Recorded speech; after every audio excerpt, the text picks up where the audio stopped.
நைன்டெயில் Fox, dragon, டீமான் அப்படின்னு சொல்லிட்டு எல்லாமே கலந்த மாதிரி ஒரு சீரீஸ், அதுவும் சைனீஸ் சீரீஸாக இருந்துச்சுன்னா எப்படி இருக்கும்? அப்படிப்பட்ட ஒரு சீரீஸ் தான் நான் இன்றைக்கி உங்களுக்காண்டி எடுத்துகிட்டு வந்திருக்கேன். சீரீஸோட பேர் என்ன, பிளாட் என்னன்றதெல்லாம் பார்க்குறதுக்கு முன்னாடி நீங்கள் மறக்காமல் நம்ம சேனலுக்கு சப்ஸ்கிரைப் பண்ணிடுங்க. சீரீஸோட ஸ்டார்டிங்கில் நம்ம ஹீரோயின் காமிக்கிறாங்க. ஹீரோயின் பார்த்தீங்கன்னா ஒரு நைன்டெயில் ஃபாக்ஸாக இருக்கா. அவள் ஒரு ஆர்கனைசேஷனில் ஒர்க் பண்ணிகிட்டு இருக்கா. அந்த ஆர்கனைசேஷனில் ஒரு டிராகனை கண்டுபிடிக்கணும் அப்படின்னு சொல்லிட்டு நம்ம ஹீரோயினையும் ஹீரோயினோட அக்காவையும் ஒரு மாளிகைக்கு அனுப்பி வைக்கிறாங்க. அந்த மாளிகைக்கு போனால் அங்கே நம்ம ஹீரோ இருக்கார்.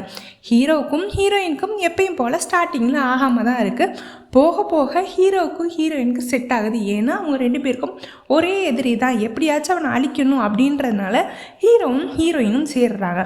இந்த டைம் இவங்களுக்கு லவ் நடந்துட்டு இருக்கையில் இந்த சைடு புதுசாக ஒரு வில்ல வர்றான். அவன் யார் அப்படின்னு பார்த்தீங்கன்னா டீமான். இந்த உலகத்தையே அழிக்கணும் அப்படின்னு நினச்சிட்டு இருக்கான். இந்த சமயத்தில் எப்படி அந்த டீமானை அழைக்கிறாங்க, அந்த டிராகனை எப்படி கண்டுபிடிக்கிறாங்க, நம்ம ஹீரோவும் ஹீரோயினும் எப்படி சேர்ந்தாங்க, அந்த ஆர்கனைசேஷனில் இருக்க மெம்பர்ஸ் எல்லாம் என்ன சொல்ல போகிறாங்க அப்படின்றதெல்லாம் ரொம்ப ஃபென்டாஸ்டிக்காக இந்த சீரீஸில் சொல்லியிருக்காங்க. இந்த சீரீஸ் பார்த்திங்கன்னா வியூ ஆஃப் ஷேடோ அப்படின்னு சொல்லிட்டு நெட்ஃப்ளிக்ஸில் 29 எபிசோடோட அவைலபிளாக இருக்குது. பின் குறிப்பு தமிழ் டப்பில் இல்லை. மறக்காமல் இங்கிலீஷ் சப்டைட்டில் இந்த சீரீஸை பார்த்துட்டு கமெண்ட் செக்ஷனில் எப்படி இருக்குன்னு சொல்லுங்கள். இல்லை இந்த சீரீஸோட கதை வேணும் அப்படின்னு நினச்சிங்கன்னா நம்ம சேனலை ஃபாலோ பண்ணிக்கோங்க. ஷார்ட்ஸில் கதையை டெய்லி அப்லோட் பண்ண போகிறோம். சீக்கிரமாகவே உங்களை நெக்ஸ்ட் வீடியோவில் மீட் பண்ணுறேன். பாய்.